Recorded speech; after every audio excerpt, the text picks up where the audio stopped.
these guys are absolutely beautiful, aren't they? They're starting to get yellow. I don't know if you've noticed. They're getting their breeding plumage, and they have a beautiful song.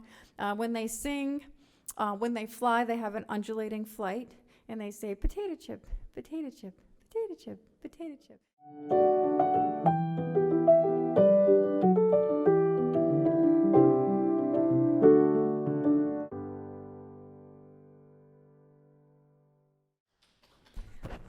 Hi, everyone. I'll try to stay here so that you can hear me. Thank you for coming on this beautiful day. It's a beach day today for us New Englanders.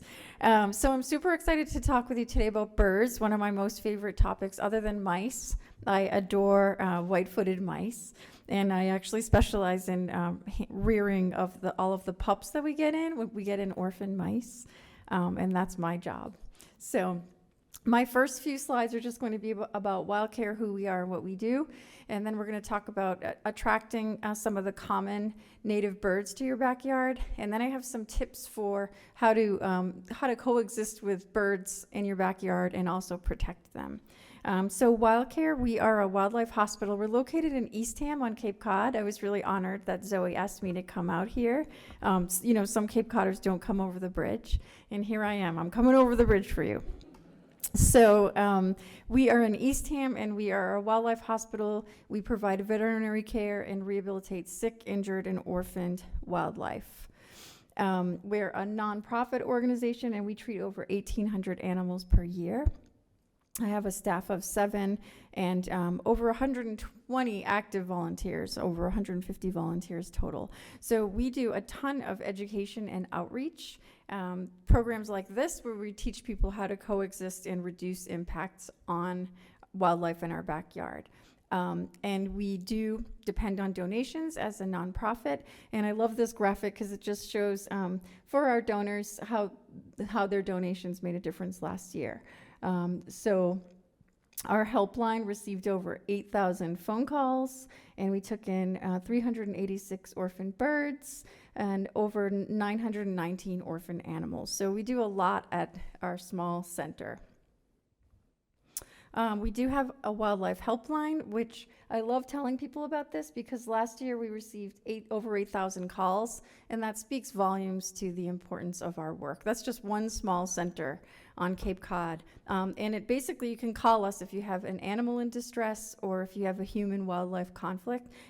You'll get live counseling from my staff, but it's not live counseling for your personal issues. It's just for your wildlife-related issues.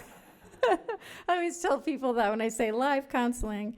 I provide over 40 programs a year, myself and another one of my staff, and I just feel really good about the work that we're doing. So this is our facility, and it is the big yellow farmhouse located, everyone knows the Orleans Rotary, right? The big Rotary. We're the yellow farmhouse on the Eastham side. So you can wave when you go by. Don't honk because you don't want to scare any of our animals that are in care. We also have this enormous aviary that is so critical to the work that we do. It's huge, and it has 3 inner aviaries and then an outer aviary that forms a continuous loop. And I think, let's see, is this a light? Oops. There's probably, is this a light? Oh, yes. So you can see this red-tailed hawk is in the outer chamber and can make continuous flight. And this is really important because it's more true to life for getting them conditioned for life back out in the wild than having them in a room like this and having them fly back and forth. So I call it our raptor treadmill, where we can actually make them do a certain number of rotations, see how fit they are, and assess them for release. It's pretty cool. We also, being on Cape Cod and surrounded by water, we receive over 500 aquatic birds every year. So we need to have pools where we get these birds waterproof and conditioned for life back out in the wild. These are 2 common eider hens. They came in separately for 2 separate issues, and they were both rehabilitated and released. They were released together, which was kind of cool. It's great to put gregarious species together. We feel as though it really speeds up their healing process because there's this instant recognition of same species. And the animals that we see at Wild Care, we see them for 3 reasons. They're either orphaned, injured, or diseased. And we treat all wild birds, wild reptiles, amphibians, and small mammals. The largest mammal we can accommodate at our center in Eastham is the Virginia opossum. And so you might be thinking, well, what about foxes, otters, skunks? Those animals are referred to the Cape Wildlife Center, which is in Barnstable. It's a separate organization. You have their sister center right here in South Weymouth, the New England Wildlife Center.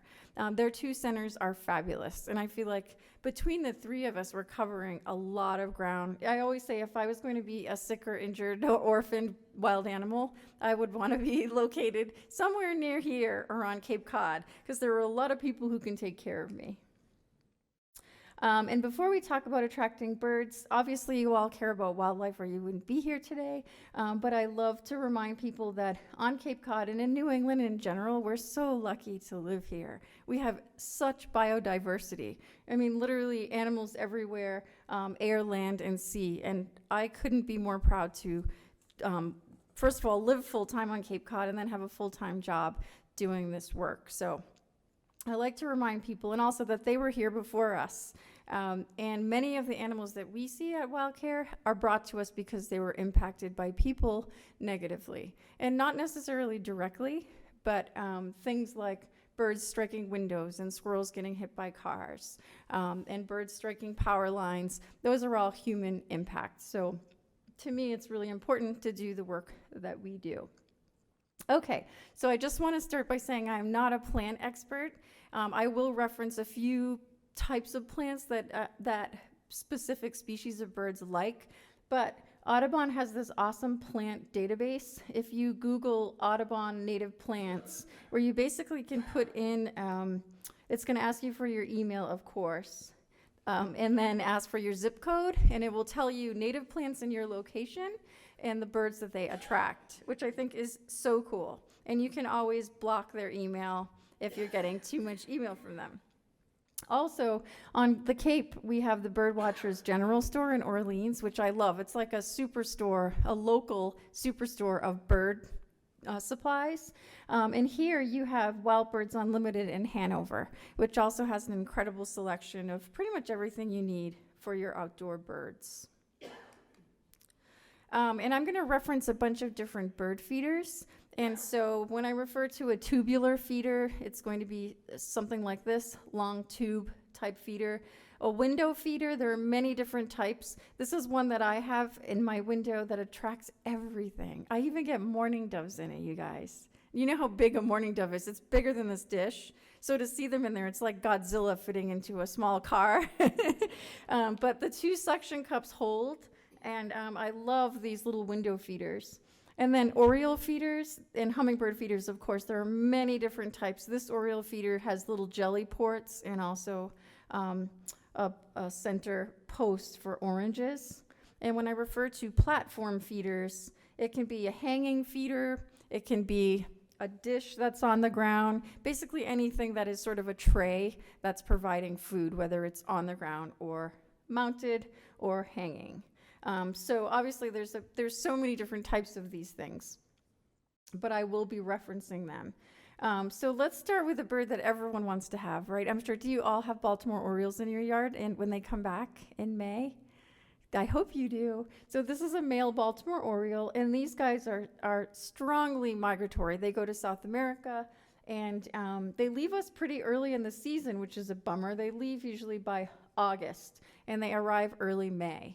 We have more and more Orioles that have been staying over in New England, the pioneers, and then presumably they're here early so they can begin nesting earlier. But these guys, they love open woodlands and edges, and they really favor deciduous or mixed. They like mixed woodlands, which means you're not going to find them in just a pine forest. They like a mixed woods. They are attracted to backyards, orchards, open fields. Pretty much we can attract them almost everywhere, unless you're like right in the city. They love insects and nectar, and they eat these things in the wild, but also at your home, they will eat dried or live mealworms from feeder platforms or from window feeders or little hanging bowls. They also will eat sunflower that is hulled, sunflower seeds. They don't really have a seed cracking beak, so they're taking items that they can swallow whole. So suet and hulled seeds, like hulled sunflower. And then for those of you who do have them, you probably know that they love the grape jelly. That's a big deal. That brings the birds to the yard. They love the grape jelly. And you can serve that up in, some people put it out in little bowls. Some people put it in the Oriole feeders. And you might be concerned that it's not good for them. And honestly, it's not good for them, but it's only a small percentage of what they're actually eating. We like to think that the birds in our backyard, they're just eating in our backyard and that's all they're eating. They're not. That's a supplement. They're getting everything they need from the wild and then pigging out at your bird feeders and getting extra. Our bird feeders especially help birds when they're breeding and have babies, right? Because now there's extra mouths to feed. But don't worry, they're not eating too much jelly. I never worry about that. So pretty much they don't really sit on bird feeders because they don't hull seed. But any platform feeders, bowl feeders, window feeders that they can perch and grab, they will eat those items. And these are the types of plants that they like. So again, you want to look for these as native species, but any nectar yielding flowers, trumpet creeper, bee balm, trumpet honeysuckle, cardinal flower, salvias, and columbines. I think they're an easy one to attract. They also love oranges. So if you put orange slices out, they will come for it. And so will the catbirds. So the catbirds also are a migratory bird, and some of them, more and more of them, are wintering over. You probably all know of a catbird near you that stayed around. Love these guys, super bold, right? And their vocalizations have some meowing in it. It's like kind of a rambling, like someone on a rant talking to themselves, interspersed with meow, meow. I know you've all heard this. And so they don't have a seed cracking beak. But just like the Oriole, they will come to bowls and platforms that have mealworms, either dried or live, small pieces of fruit. They will eat orange. They'll eat suet chunks. They love the jelly. You know, it's between the Oriole and the catbird, you'll be filling your jelly bowls all day. And of importance, the catbird and the Oriole, they eat a ton of caterpillars. And Baltimore Orioles are one of very few species that actually eat the gypsy moth caterpillars and caterpillars in that genus. And that's important because those are spiny caterpillars. So most birds can't eat them, but Orioles actually rub the spines off and consume them. And so we want more Orioles around all the time. They nest in shrubs and trees. And some of the catbirds are here during the winter, as I said. These guys love berries, and in the winter, the birds that stay here, they don't have bugs to eat. So they're surviving on winter berries that are persistent. So berries on dogwood, winterberry, serviceberry, rosehip, and such. And also, what do you call it? Bittersweet. There are native bittersweets. Most of what we see is not. So these guys are very easy to attract as well. Same kind of habitat as the Orioles. And you can get them in your backyard as long as you're not right in the city. Not really city birds. But here is a bird that you can get in the city. This is the northern cardinal, and it's probably the most beloved backyard bird in North America. This is the male, and the female was my first slide. They're much more brown, but have the red beak. So this is one of the most abundant birds in North America, and they're here year-round, which I love. Because don't you love when we actually have snow? To see them, they look like Christmas tree ornaments outside in the snow. They brighten up a winter landscape in a second. So these guys have a thick seed-eating bill.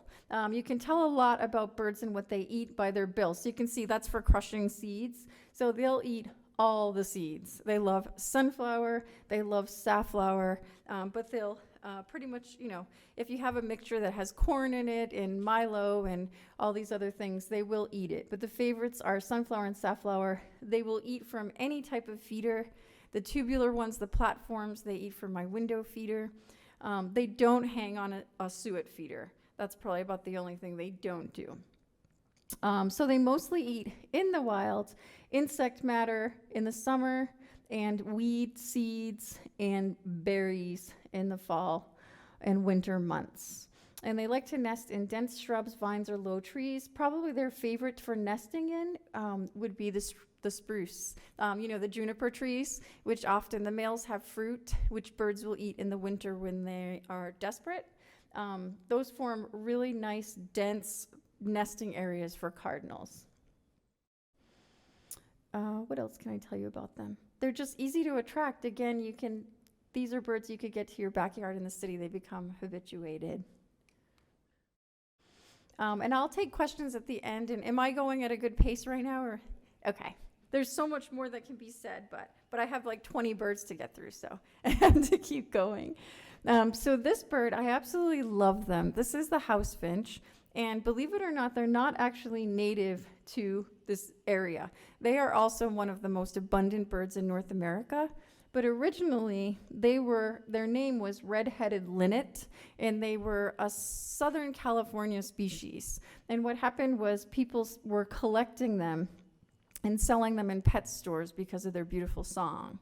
And supposedly, and I can't remember what the time frame was, I want to say the first half of 1900s, birds were brought to New York, and apparently there was some kind of confiscation, and a whole bunch of house finches were released.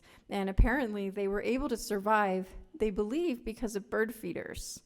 Were able to survive the winter temperatures, and then these birds flourished, and now they're completely naturalized. And I think of them as a native species because they're not aggressive, they're not invasive, they don't push other species out or compete with them for food. There's supposedly over 1.4 billion individuals in the United States, and this is the bird, you guys, one of the first nesting birds of the season. We are about to get calls anytime now. They nest in wreaths, for those of you who don't take your Christmas decorations down until June, or if you have an Easter wreath, they love to nest in wreaths on doors. And I think it's adorable, it's delightful. Some people are like, oh my God, I can't wait for my house finches to come back to my spring wreath. They also love to nest on boats. I work with local boat marinas on Cape Cod and try to prevent house finches and Carolina wrens from nesting in their boats under the shrink wrap, because as you all know, everyone wants to have their boat out on the water by Memorial Day, and then they unwrap the boats and there's nests of babies on them. So I'm working with a few marinas. We try to prevent that.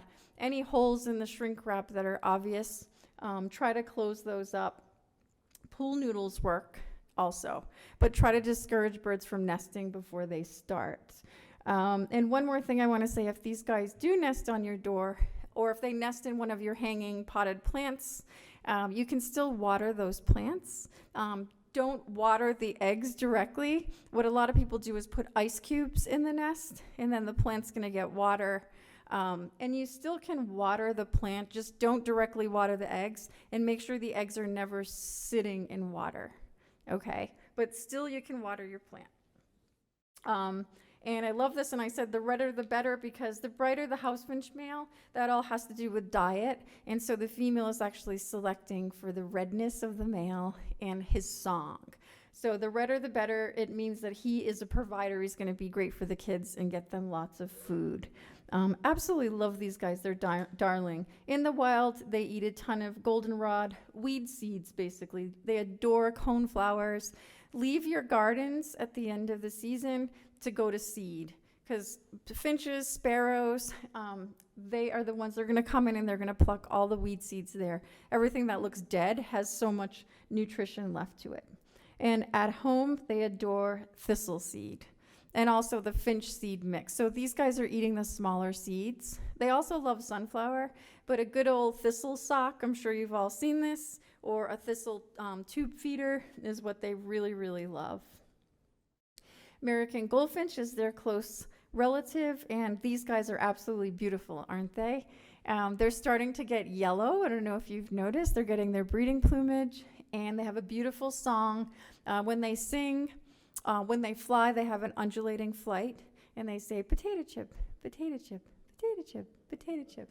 But they also have this whiny kind of beautiful song. Actually, I think their Latin name is Carduelis tristes, which means sad. It sounds kind of sad, but there's nothing sad about them because they're absolutely beautiful. So they are also widespread and common. They love open areas where there's a ton of weeds, meadows, waste lots. They also love your backyard gardens and yards where you've allowed things to grow because they're eating those weed seeds. For us at Wild Care, the baby goldfinches, they come to us, they're the latest breeders of the season. And this is because goldfinches, their breeding corresponds with thistle production. So they wait until the thistle has bloomed, and they feed the thistle seeds to their young, and they also line their nests with the soft thistle down. So to us, we have these baby bird seasons where we have hundreds of baby birds, and you feel like there's no light at the end of the tunnel. And then in August, we get the baby goldfinches, and we love them because we also know like there's hope.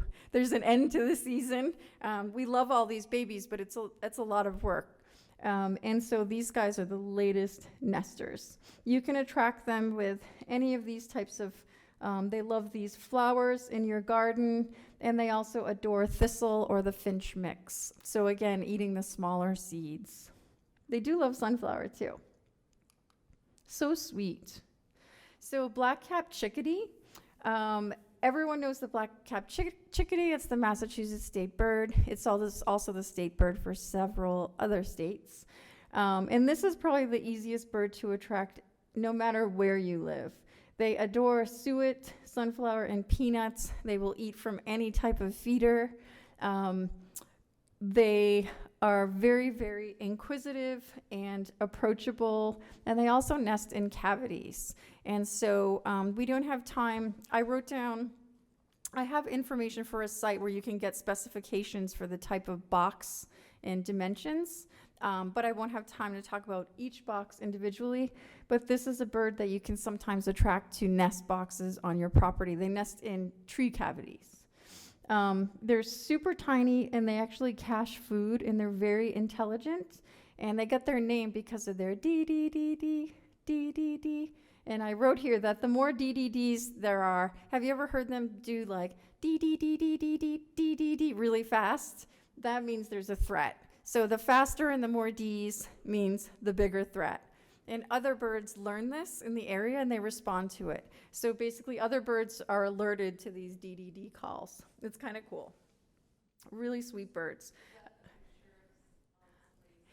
Yes, oh my goodness. So the black-capped chickadee and its relative, the tufted titmice, they've been known to like land on dogs and land on cattle and land on people and pluck their hair or fur for nests. So this is Peter Trull, who's a Cape Cod naturalist. This was his wife. I can't remember where they were walking, but the chickadee came down and just started grabbing her hair, which would be alarming, right, if you don't know anything about birds. You think, why is this tiny little bird that's like the size of my thumb attacking me? Pretty crazy. So I do, when we're done, if you have specific dimension questions, I can probably answer some of them, but I want you all to remember this awesome site. It's called NestWatch, or if you look up Cornell, right bird, right house, you can look up, you can select your region and the type of habitat you live in, and it will tell you all the species that you can attract to that area, and then give you all the dimensions for the boxes. Or if you just Google boxes for NestWatch, it will tell you the dimensions for all the different species. It's so easy. Or you can go to Wild Birds Unlimited and buy a box and get recommendations there. So tufted titmouse related to the chickadee, similar habits, really bold, really loud. Their song right now is Peter, Peter, Peter, Peter, Peter. Have you heard this? It's really, really sweet. These birds adore peanuts and sunflower, suet. They will eat from any of the feeders. I do see them even hanging on my suet cage. Caterpillars are the most important prey item for them in the summer that they feed to their young. They also, they're larger than the chickadee, and they eat acorns, which is incredible. Obviously, they can't eat them whole. They put these items between their feet and hammer them, which is a really cool trait to watch for. So they form flocks outside of the breeding season. In the winter, I see them together in groups coming to my bird feeding stations, and it makes me really happy. They're absolutely beautiful. So they can be attracted to nest boxes as well.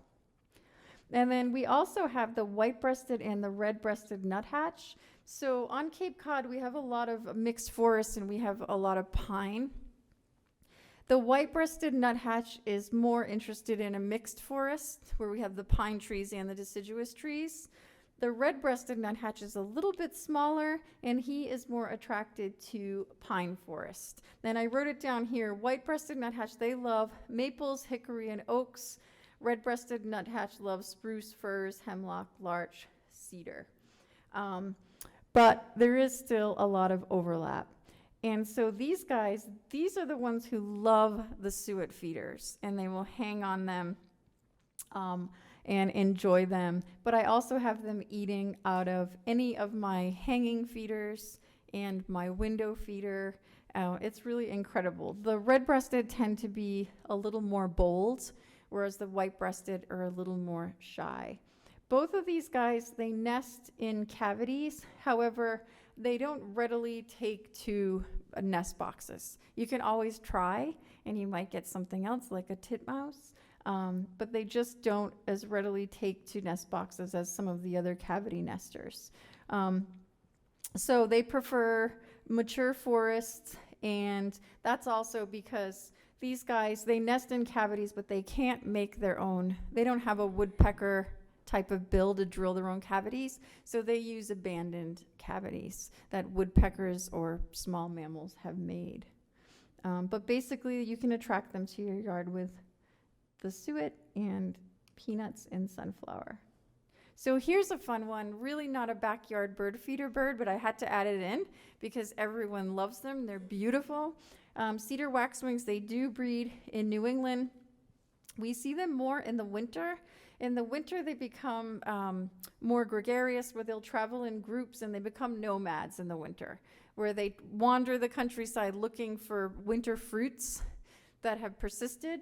These guys love fruits and insects, and in the winter, we don't have any insects because it's cold. So they are largely frugivores, which is a fruit-eating bird. So the best way to bring them to your yard, you're never going to see them at your bird feeding stations. They're just not a bird feeder bird. But to attract them to your yard, plant things that have persistent fruits that last through the winter. Cedar, you got dogwood, serviceberry, wild cherries. They also eat flower petals and sap. So it's so fun to be able to see them. These plants also may attract them to your yard for nesting in the summer months because they do breed here.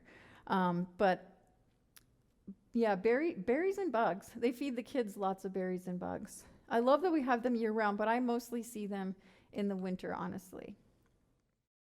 And then woodpeckers, we have 4 species of common woodpecker here in New England. There are more species, but the ones that you're going to see in your backyard regularly are going to be these 4. This is a northern flicker, and this is a red-bellied woodpecker, and this is a downy woodpecker. They are all cavity nesters. They will all readily take to nest boxes.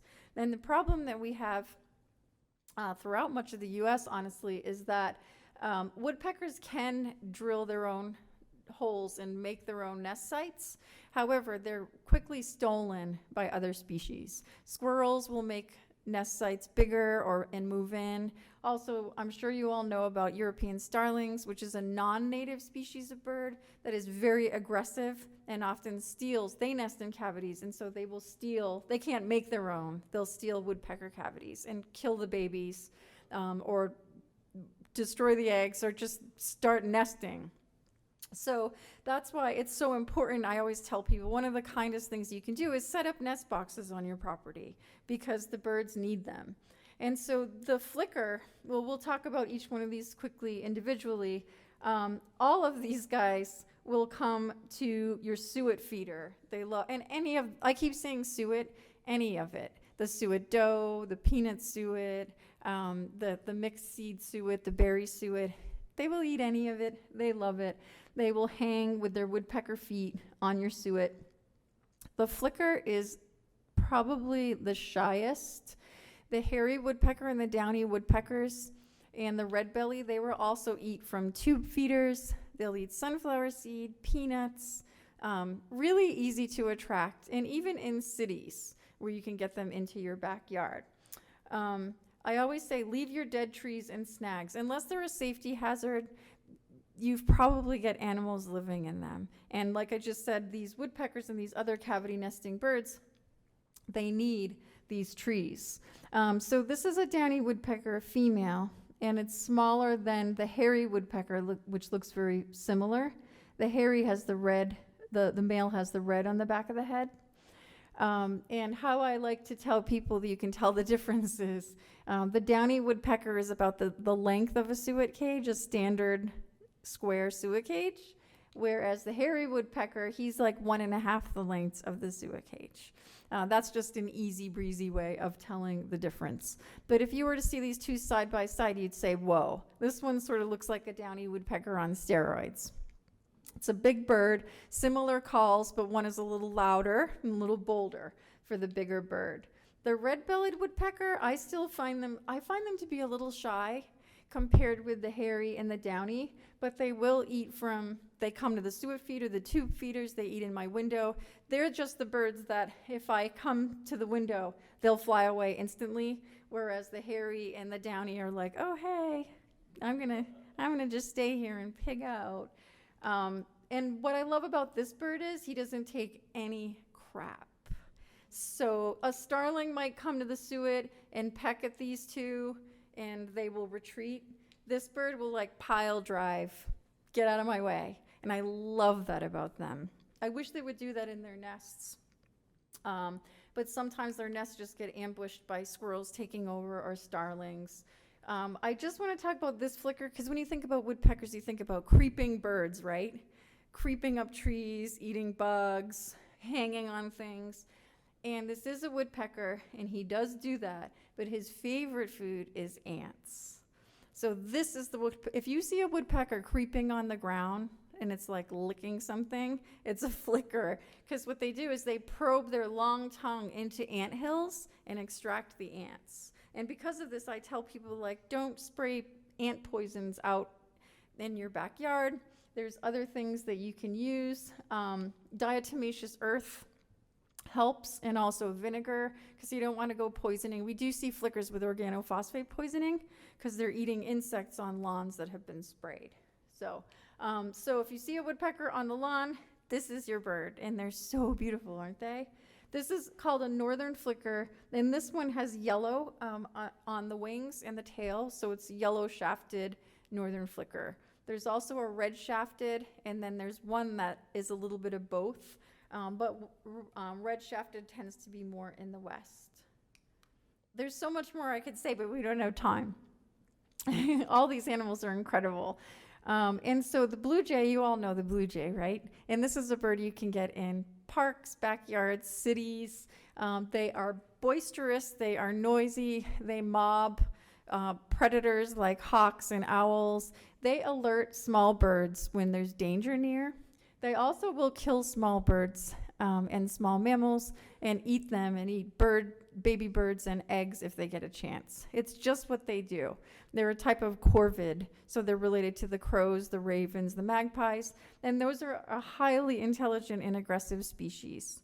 At your bird feeder, guess what? They will eat any of the things. They can crack seeds, they can swallow things whole, they can tear things apart. So the suet, the sunflower, the peanuts, the mealworms, the jelly.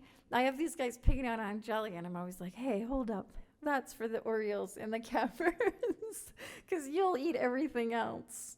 So they're easy to attract. And they nest here, and they are residents. They live here year-round in New England, which is very cool. So this is a common grackle. I think they're quite beautiful. Not everyone shares that sentiment because this is often referred to as a bully at the backyard bird feeders. Have you guys experienced grackles? I think they're stunning, and I love their spring arrival. They're largely migratory. They go to South America, and then they come here in huge flocks. But what happens is often grackles will come to the bird feeder, and they're bigger, and they're bullies, and they can come through and eat everything. There isn't a lot you're going to be able to do about that, because they can crack seeds, they can swallow anything. There are bird feeders where you can set the tension on them, and so when a heavier bird comes, the bar closes, and then only the little birds can eat. Or have you all seen the tube feeder that has the cage around it? The little woodpeckers figure out how to get in. The grackles cannot get in. They're too big. So there are options. But for me, I feed them all, and I just keep feeding them and spend $50 a week on bird food. I just love them. I don't need to tell you what they eat because they'll eat anything. They'll eat anything you put out. Look at this little sweetheart. So also, along with the house finches, this is one of the first nesting birds of the season. And they like to nest in your potted plants. They like to nest on boats under the shrink wrap. And they will nest in cavities. They readily nest in nest boxes, which is so cool. This is a fat, round little bird, too. So they like nest boxes that have like weird shaped holes. Really easy to attract them to nest boxes, and they'll have at least 3 clutches of eggs in a season because they live here, so they can start breeding early. And their song, do you all know their song? It's like, tea kettle, tea kettle, tea kettle, tea kettle, tea. Do you know this? I should have brought recordings. So how to attract them? They're kind of like creepy little birds where they'll creep around. They will eat from any of the bird feeders, but they also love to be scurrying around on the ground, kind of like little feathered mice, and grab from a platform feeder on the ground. They can't crack seeds. They have a down curved bill, which is for grabbing insects and plucking berries. So they love dried and live mealworms. I put out little suet chunks. I crumble my suet, and that's the kind of stuff that they can swallow. And if you have them in your potted plants, don't forget you can still water them. And they also will nest on shelves. So like under the eaves of your deck, anything that forms a shelf. Robins will do the same. Oh yes, and I put robins in here. Love these birds. You can't really attract them per se. It's not like they're not cavity nesters, but they nest on shelves. So, people will have a barn where they go in and under, and there was a little shelf, and they'll nest there. You can set up shelves for them, but the likelihood of attracting them is slim. What will really attract them is all of this. We have robins. Most of our robins are migratory. They go south, the ones that breed here. However, all winter you see robins, right? And they're really, really large. And we get calls at Wildcare, and people are like, oh my God, it's early spring, and there's robins in my backyard, and they're pregnant. And guess what? Those are the Canadian robins that are coming from the north because their food is no longer abundant. They're larger, and they come here, and we always get calls. There's pregnant robins outside, and they're not an early sign of spring. They're pretty much a sign that winter's harsh up there, so they've come here where it's milder. But I absolutely rejoice in seeing them. And amazingly, so something that attracts robins in the winter is a heated bird bath. They love that. And robins do not have seed cracking bills. So here's where I have a platform. I have like a little table with it's like a big pot plant tray. And I crumble up suet, hulled sunflower, because they can just swallow it, dried mealworms, and the robins actually come and eat from my deck. I don't see them in the summer. In the winter, I see them. It's too wooded for them in the summer to nest, but you can attract them. They will come to bird feeding stations, but they're ground feeders, so you're going to see them on the ground. I hope that makes sense. You're never going to see one like perched on a tube feeder or anything like that. But any kind of platform or They will eat out of bowls. I have hanging bowls up and they'll eat from them. Also, some people like to put out little pieces of chopped fruit or blueberries and such for them. Once you have them, they definitely enjoy those items. And then eastern bluebird, this is a bird everyone wants, right? And if you don't have the habitat, don't give up hope, because their summer habitat is they need open fields. They want edges of fields, open pastures. What they do is they hawk insects, which means they have their favorite fence post. They see a bug, they grab it, they come back. They see a bug, they grab it, they come back. In the summer, they need that, and they need nest cavities. This is a bird that the reason why their populations are doing better is because of nest box conservation. So these birds benefit from nest boxes, and if you don't have that type of habitat, they're not going to breed in your backyard. However, in the winter, these guys, some are migratory, but some stay and they flock together, and they'll often flock with robins and waxwings, and they will come to your backyard for a heated bird bath. That is how I finally got them. I live in the woods and I'm on the second floor, and they come to my second floor deck in the middle of the woods in the winter because I have the heated bird bath. And now they're onto it because they also know I've got the chopped suet and the hulled sunflower and the mealworm, stuff they can swallow. They don't have a seed-cracking beak.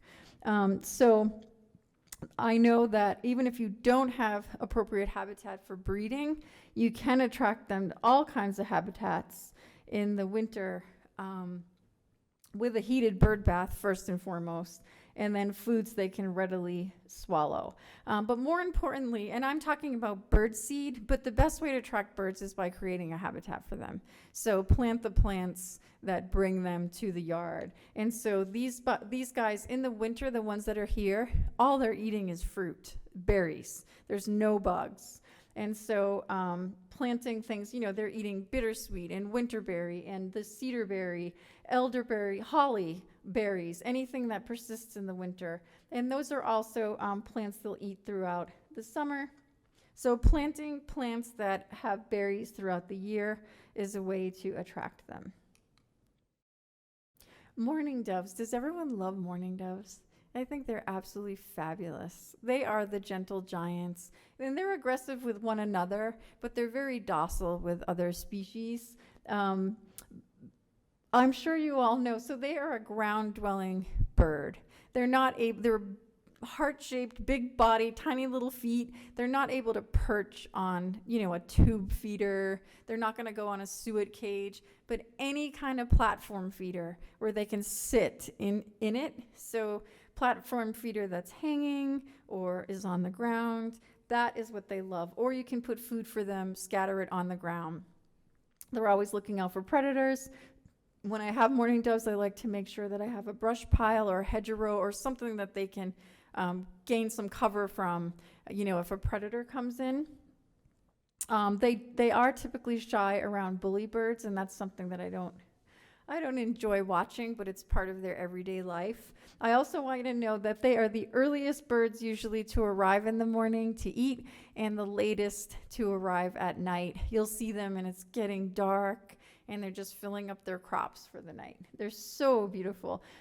Because they eat seeds whole, they'll eat anything. They'll eat the corn, the sunflower, the peanuts, the milo, the rapeseed, any of the seeds, they will eat it. By the way, the milo, those tiny little white seeds that you see in every mix that are kind of filler, that's the last thing that anyone eats. But when they need it, when they are desperate, like in the winter, they will eat that. So hummingbirds. Everyone wants hummingbirds. We only have one species of breeding hummingbird in New England. It's the ruby-throated hummingbird. They will be here soon. On the Cape, we typically, I think my earliest was April 15th, but typically it's around April 26th. So I'm going to start putting my sugar water feeders out now. Very important. So your sugar water, what you want to do is you can make it yourself. and you're going to use not brown sugar, but regular white sugar, and you are going to boil water and boil 4 parts water to 1 part sugar. Never use the red dye. The red dye has been shown to cause deficiencies and cause poor feathering in some hummingbird species, and it's not necessary. Every feeder you see out there has red on it to attract them, so you don't need to provide red liquid. They are going to be attracted to any flowers you have that are tubular, and they're probably the easiest bird to plant for because we have so many natives that are tubular in shape, and this is so they can get their beak in and drink. And what a lot of people don't know is that hummingbirds actually eat a ton of insects. So sugar water is just that. It has 0 nutrition. It's just sugar. And so while they're in the flowers, they're also eating all the little flies and spiders and things that are attracted and getting more nutrition from that. So these guys are really good to be around, have around. And please make sure that you clean your feeders frequently. When it's hot out, like in July, you really should be changing your sugar water every 2 days or so. It will get rancid. It can make them sick. They can get fungal infections and all these things. More often, they just won't drink from it because it's yucky. I have a jewel box window feeder, which is a suction cup. It's a hummingbird feeder, and it suction cups to my window. I love that. They come right in my window and eat. And I've never had trouble with a bird slamming into the window. They just sit on the feeder and enjoy. And this is one of the species I specialize in. So in the state, whenever there are baby hummingbirds that need care, they usually come to me. I have a hummingbird aviary at my house, and I take them, I fill my deck with flowers, and they get to see where all the adult hummingbirds are going, and then they're released from my deck. It's a pretty amazing experience every year. I don't get a ton of them, but usually at least about 4 a year. But the most important thing, yes, no red sugar water, and make sure you're changing your sugar water. Change it out frequently. And this little bird, they're going to be leaving soon. So I love them. They're the shape of a hard-boiled egg, like they're the shape of a chicken egg. These guys, to me, are snowbirds that come here. So they're coming from up north in Canada, and they're usually the first to arrive for the winter, and it's sort of like, winter's here, harbingers of winter. These are ground-dwelling little birds, so they're not going to use your tube feeders or even your cup feeders. They really want to be on the ground or in a platform, in a low platform.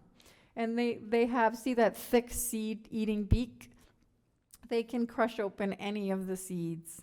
They are the sweetest. They have a beautiful twittery song. And when they fly, their outer tail feathers are white. So even if you don't know what it was that just flew away, you see the white outer tail feathers of a little round ball, and you know that it's a junco. I'm always sad when they leave, but they're going to go breed. And then this photo does not represent, it's a gorgeous photo, but it doesn't show the chest of this bird, which is a bright yellow, and they have like a reddish orange under their tail. This beautiful bird, they're about to arrive from South and Central America. It's a type of flycatcher. They will never, ever, ever come to your bird feeding station, ever. They eat insects. However, you can put nest boxes. If you live in a wooded area, they like to be near woodland edges. You can get a nest box and put it up for them, and you can readily get them to nest. But the nest box can't be in dense woods. They like to be near woodland edges, if that makes sense. Love them. I cannot wait for them. When they arrive, they have this, their call is like a weep, weep, burp, burp, weep. Have you ever heard this? Unmistakable. Now you're going to hear it. You're going to hear it in the next few weeks, and I want you all to think of me. Just kidding. This is a big bird too, but they eat insects. They also eat berries, but they eat insects, and so there's such a joy to have around and listen to their calls. I had them nest in my yard in a southern flying squirrel box a couple of years ago, and then my staff needed the squirrel box back, so my friend Peter built me a great crested flycatcher box, and I put it up last year, but I was a hint too late, like they had already arrived. They checked it out, but I think they had already found other digs. So I'm so excited for them to come because now it's there. And I don't see that any squirrels or anything are in it. And by the way, you can buy what's called, we call them tooth benders. You know the plates, the metal or brass plates that you can put around nest box hole entrances? Have you ever seen this? And it's so squirrels can't chew and make it bigger, and woodpeckers can't make it bigger. You know, that's a bird. The great crested flycatcher benefits from having a tooth bender around the hole so that a squirrel can't make it huge, and then it's not going to be, squirrels will go in there and just, birds and squirrels can't cohabitate into one space. I just want you to know that these beautiful guys have been around. These are pine warblers, and they don't breed here that I can recall. I think they're going north into Canada, but this is the male, and they're just starting to come through. And amazingly, they will come. This is an insect berry eating bird. They come to my window feeder, believe it or not. They're so beautiful. They come to my platform feeder and window feeder, and they eat the little suet chunks and the hulled sunflower and the mealworms. Love them. The song it's a high-pitched trill. These guys have been with us all winter. This is a yellow-rumped warbler. On their bum is a big yellow rump, round yellow butt. And so people call them butterbutt. They are beautiful, and they're starting to get their breeding colors. They're also going to head north soon. They are crawling at my house. But again, I live in the woods, and I'm on the second floor in the canopy, so I feel like I'm in the bird's habitat, which makes my situation unique. I'm just facing woods, and I'm in the canopy. I am crawling with these guys. They even go on the suet. They can't hull seeds either with that little warbler beak. These are two warblers. So again, suet pieces, mealworms, anything they can swallow. Love. I don't want them to go away, but they'll be gone soon because they got to go north and breed. Please remember that when you attract birds to your backyard, you're going to attract things that eat birds. This is natural. You don't have to panic. I just think as responsible bird feeding station owners, we should make sure we have places for birds to escape. So, you know, planting shrubs and such near your bird feeding station so that birds have a place to dive into and get away is really important. This is a Cooper's hawk. When people call us and say, there's a bird that terrorizes my small birds at my bird feeder every day, like, you know, what is it? It's a Cooper's hawk. This is a bird-eating bird. He's very cool, isn't he? Absolutely harasses. He eats little birds. That's what he loves to do. And so bird feeding stations are kind of a buffet for a creature like that. And then expect to attract the unexpected. You might check one of your nest boxes and there's a squirrel in it or a mouse. You might get species that are rare here, species of birds that are just passing through or are lost. You might have snakes, you might attract turkeys, and then, oh, is this going to play? We don't know how to play it. This is a video. Oh, let me try it from here.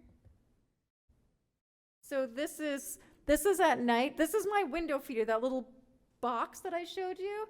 I have about 15 southern flying squirrels. I could not love them more, you guys. They're actually not a native species. The native species hasn't been seen in Massachusetts, the northern flying squirrel, since something like 1930. But they are not considered an invasive pest, and they love mixed woodland, and I adore them. I mean, they're very approachable, and they have those, could you see the giant eyeballs? Because they're nocturnal. So most people don't know that these guys are, especially on Cape Cod, they are all over Cape Cod. All they need is successive continuous forest, because they glide from tree to tree. They don't truly fly. They have a big flap of skin, a patagium, which allows them to glide from tree to tree. And so they're going to avoid open fields, open lots. They need to be able to glide. They also nest in tree hollows, and so they will take to, I have several flying squirrel boxes on my property. I think they're the bomb. They don't hibernate, but they go through periods of dormancy in the winter where I don't see them as much. And I can tell you, I have a remote camera that I put out at night at my feeding station. Oh my God, last night was just like, it was like flying squirrels. They were like ping pong balls on my deck because they're all getting more active now. Whereas in the winter, they might stay in their roosts and they rely on food stores. Love them. There's so much more I could say about them too, but just know when you're attracting birds with feeding stations, you're going to attract other things, of course. So I'm now going to shift, and is it okay if we go a few minutes over, Zoe? Okay, awesome. I'm going to shift now and just give you some ways that we can all exist with and attract native birds. Lots of the stuff we already talked about, and actually I'm going to skip through this because I speak to almost every one of these bullet points. This is a young oriole, by the way, a young Baltimore oriole that was in our care. We do get baby orioles every year that are orphaned. Oops. So this has a ton of information on it, but as I mentioned, bird seed isn't really the answer for attracting birds. That's a quick, that's a teaser. The way to get them there, really support their populations and keep them there is by planting natives for birds. And so I know that this is being recorded and it will be posted online. And also you have the presentation, Zoe, so if you want to share it with anyone, you're welcome to, because this has a lot of information on it. But also any Mass Audubon or National Audubon using their websites and database will tell you what you should plant. I love this. This is our classic American robin nest. They're so beautiful. I also tell people, so the number one reason that we get baby owls every year is because of tree felling, because people took down trees. They had no idea owls were nesting. Right now, we've been getting baby squirrels because of tree felling. And I get it, because the weather's getting better. Now's your time to start your landscaping. But if you can, save your tree. I want to keep up all trees, but save your tree felling until late fall. That's the least likely time you're going to displace things. I can tell you right now, owls all have babies, the great horned owls and the screech owls. The gray squirrels all have babies. The gray squirrels, they nest in cavities and they make those big leaf ball nests that we can see really well in the winter when there's no leaves on the trees. So that's a little easier because you can see, oh my God, there's a squirrel nest up there. Let's wait on this tree.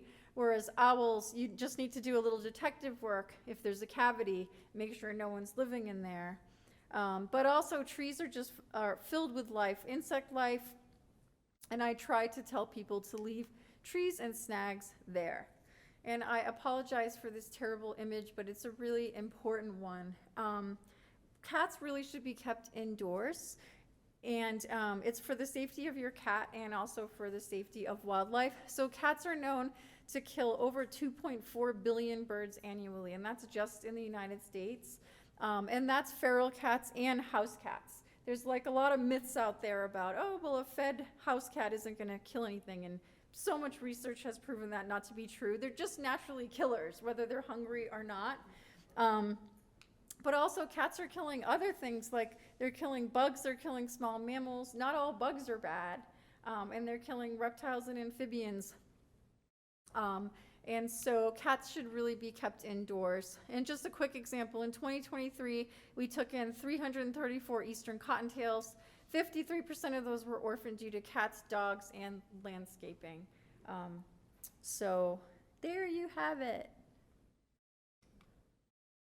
Also, rodenticides, I'm sure more and more of you have been reading about this, but the rodenticides, I'm referring specifically to anticoagulant rat and mouse poisons. And we call them, the most harmful ones are the second generation anticoagulant rodenticides. And so what's happening is these products, they poison the mice and rats. Those mice and rats are debilitated. They go outside. The red-tailed, oops, I keep doing that. The red-tailed hawk eats the debilitated mouse or rat and then gets secondary poisoning. Unfortunately, between 80 to 100% of the raptors that we get in have some level of rodenticide exposure. So, and that speaks volumes, because a lot of people might think, oh my God, that's just a Boston problem or a New York problem or a Chicago problem. No, Cape Cod, our nature-loving community, it's an everywhere problem. So I'm always on my soapbox fighting this fight. Glue traps also, to me, they're the most inhumane thing on the planet. There are so many humane alternatives, and glue traps trap the unintended. I also think it's inhumane to have anything die on them in that way, but also they attract, the screech owl probably saw a rodent wiggling on the plate, comes in, gets trapped. Oops. And so I just absolutely hate them. Nest boxes we already talked about. You can build them or buy them, and it will bring the birds. It might not bring the species that you wanted, but it will bring wildlife for sure. It's an easy thing to do, and honestly a great children's project to inspire them to be future wildlife ambassadors. And now I just want to talk about what to do if you find a baby bird, because that's about to start happening, and what to do if a bird strikes your window. And then I think I'm done with my presentation. So at WildCare, we get in over 400 birds a year. Look, 440 songbird patients last year. And most of those were baby birds. And despite our phone mitigation, these were birds that needed to come in because they were orphaned for whatever reason. And so we do have a dedicated baby bird program where we have volunteers who come in for one shift a week for 3 hours, and all they do is feed and clean the babies, because that's how many mouths we have to feed. It's a really wonderful, wonderful program, and we couldn't do it without our volunteers. And so what happens is there's a lot of human impact where people are pruning their shrubs and they didn't know there was a nest, or they cut down a tree, they didn't know there was a nest, or their cat got into the nest. And so what should you do if you find an orphaned songbird? By the way, I love this photo. These little tulip mouths are American robins. And then see the little one in between? This was an eastern phoebe who came in. These guys are all in the incubator. And then the phoebe wouldn't beg because, it must be terrifying for these little creatures to be captured by a cat, put in a car, brought to WildCare. Now you've got people examining you and giving you fluids. He didn't want to eat. So we put him in with the robins, and instantly it's like, oh yeah, it's time to eat. So we often, if you were to look in any of our incubators, for the young birds, eventually they need to be separated by species. In some species we can't put together, but if you looked in our incubator at any given time in the summer, there's probably a bunch of different species in there, all teaching one another how to beg. So if you find a baby bird on the ground, if it's a single baby bird and it doesn't have feathers on it, we're going to ask you, you can call us or call New England Wildlife Center in South Weymouth, and we're going to tell you to keep the bird warm and bring it into us, because the likelihood of you finding that nest, getting it back in, it's probably cold, don't give it food or water. If you find, I have some photos, here we go. So this little bird right here, blind, naked, and helpless, baby robin, we're going to ask you to get it warm and bring it to us. It can't thermoregulate. We can't have you, try to find the nest, stick it in, and wait and see if mom comes, because there isn't time. It can't thermoregulate. These little guys are nestlings. Say you find a nest on the ground with nestlings. If you see mom and dad around, and you know where the nest was, we often tell people to get a basket, because like a regular old basket, it has, drainage. Stick the nest in it, hang the nest back up where the nest was. But again, you need to have known exactly where the nest was.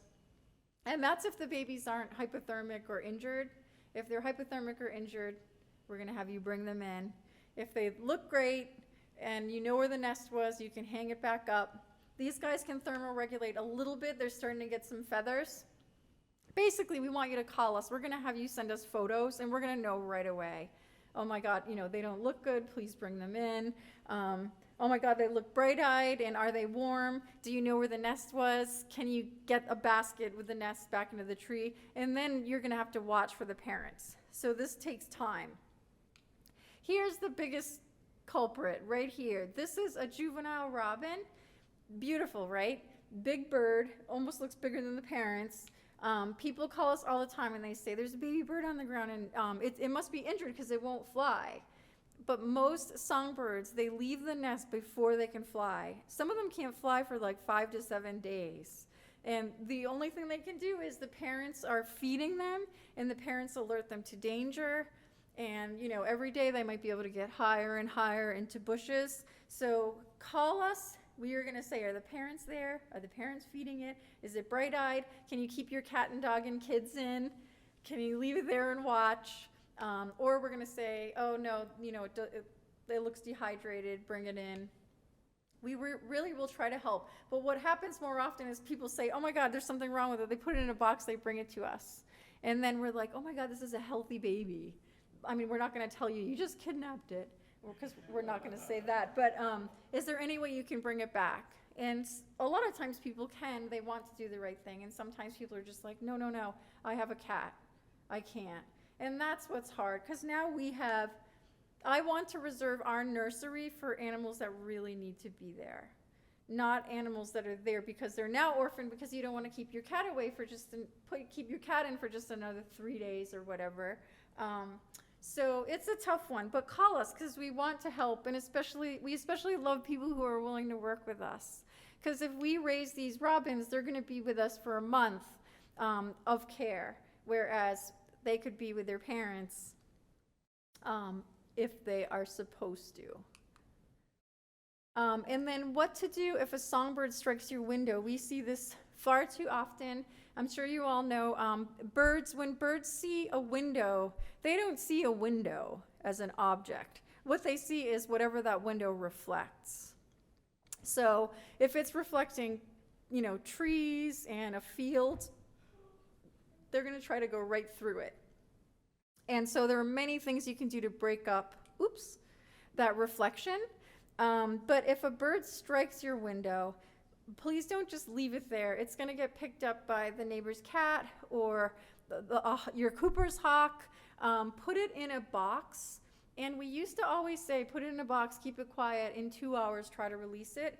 But what more and more research is showing is that these birds have trauma related to that. Sometimes they have eye injury. There's swelling that takes place after, where they could have brain bleeds. So we're going to ask you to please put it in a box, and then put it in a quiet place and bring it to us as soon as possible.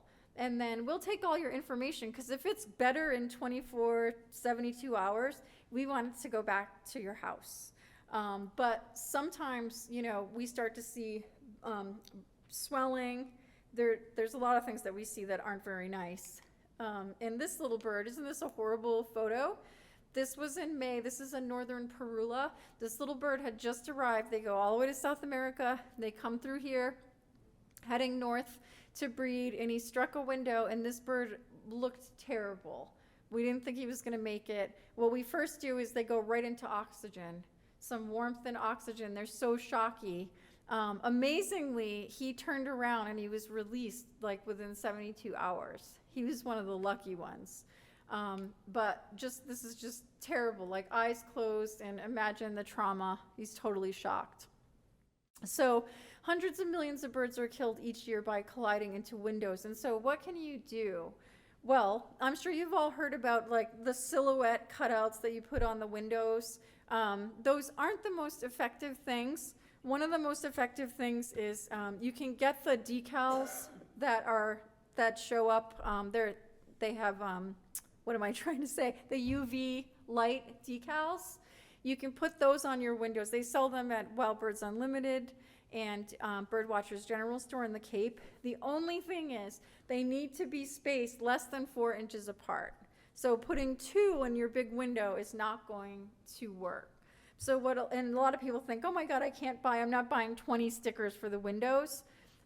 So there is, if you go to our website, wildcareCapeCod.org, I made a web page dedicated to reducing window stripes, and there is tape that you can buy. It's like it's a clear tape, and you can make patterns in your windows that you will barely see, but the birds will see them.